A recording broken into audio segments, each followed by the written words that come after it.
قربانی حکم عاقل بالغ مقیم اور مالدار شخص پر قربانی کرنا واجب ہے۔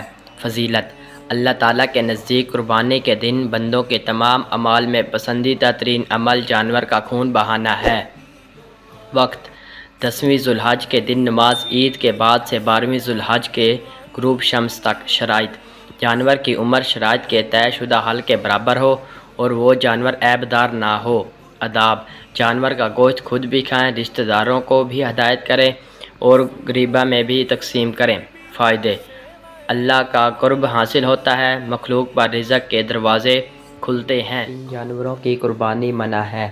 ایسے لنگڑے جانور کی قربانی نہ کی جائے جس کا لنگڑا پن واضح ہو، نہ ایسے اندھے جانور کی جس کا اندھا پن واضح ہو، نہ ایسے بیمار جانور کی جس کی بیماری واضح ہو، اور نہ ایسے لاغر و کمزور جانور کی قربانی کی جائے جس کی ہڈیوں میں گودا نہ ہو۔